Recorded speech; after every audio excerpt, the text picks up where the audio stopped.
6 horas e 10 minutinhos, a gente já começa hoje a receber o convidado de hoje do Money. Nós vamos receber Gustavo Arruda, diretor de pesquisas para a América Latina do BNP Paribas. Gustavo, bom dia, bem-vindo, meu caro, ao Money. Bom dia. Bom dia, bom dia. Gustavo, eu sei que essa conta do juro real é uma conta que cada casa, cada economista faz o seu cálculo, enfim, mas todo mundo acaba chegando numa conta aproximada.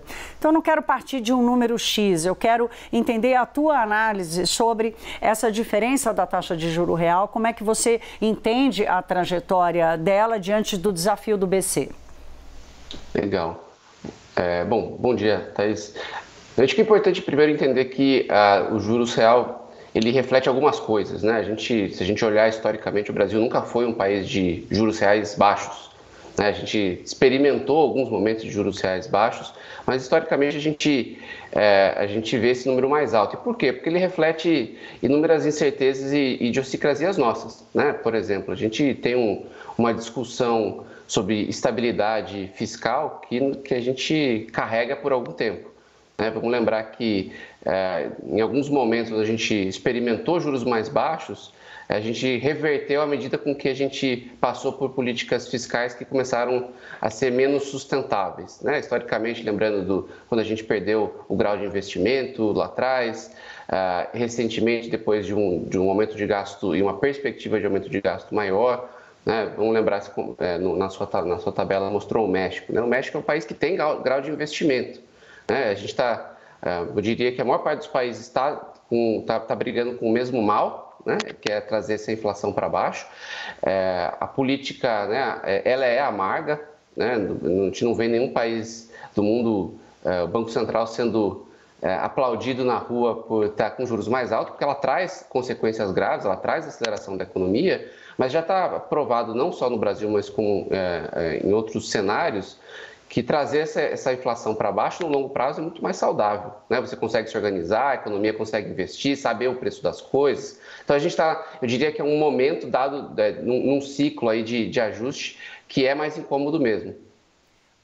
Gustavo, eu quero dividir aqui com você, tem um debate misturado do Brasil com o exterior, ainda mais por causa da crise dos bancos, que é, afinal de contas, como é que os bancos centrais vão se dividir entre essas duas atribuições básicas, que é estabilidade financeira e estabilidade monetária. Vou convidar você para assistir comigo aqui, a gente vai colocar na tela, inclusive para ajudar quem está com a gente a entender, a estabilidade monetária tem a ver com o controle da inflação. Então, taxa de juros está lá exatamente para segurar a demanda e controlar o processo inflacionário nos países. A outra atribuição é a estabilidade financeira, ou seja, a solidez do sistema financeiro, a solidez dos bancos, uma crise que já atinge a Europa e os Estados Unidos, que por enquanto se mostrou ali controlável, contida, mas de qualquer forma esse é um debate que apareceu. Christine Lagarde, por exemplo, tem falado bastante nos últimos dias, inclusive depois da decisão do BCE semana passada, disse, olha, não há conflito entre a estabilidade financeira e a estabilidade monetária,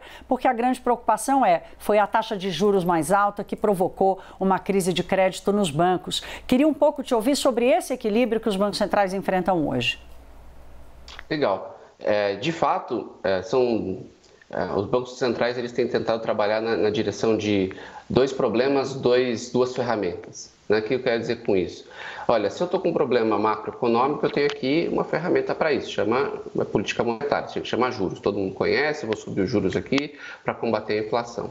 Tem uma outra história aqui que, se o problema bancário ele não é sistêmico, o que eu quero dizer sistêmico? Olha, não vai jogar a economia global toda por uma grande recessão, eu tenho outras ferramentas para combater. Né? Olha, eu preciso fornecer mais liquidez, o Banco Central pode assessorar, como assessorou o Banco Central Suíço para organizar venda de bancos. Então, assim, existem ferramentas também para quando você encontra problemas específicos. A gente tem que lembrar que o banco, como um intermediário na economia, ele justifica o Banco Central auxiliar essa discussão, porque você pode gerar problemas muito mais graves, né? Vamos dar um exemplo, como já viu no passado. A economia, os bancos passam por um momento de incerteza, ninguém sabe que banco está saudável e que não está, o crédito ele para na economia, né? E aí vira um problema macroeconômico, não é só mais financeiro.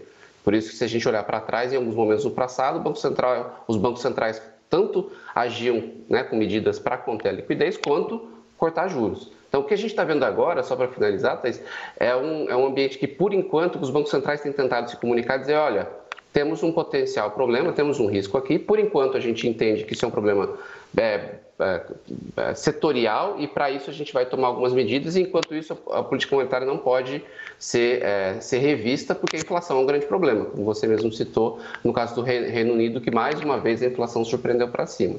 Tem um ponto de virada, Thaís, só para fechar, que é o seguinte...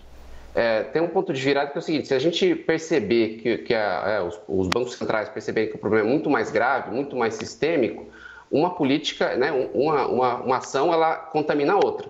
A gente não vai ver, por exemplo, uma grande crise financeira e os bancos centrais continuando a subir juros, porque a gente vai começar a ter uma contaminação do sistema financeiro via crescimento mais baixo para a política monetária. Mas, por enquanto, não é o caso.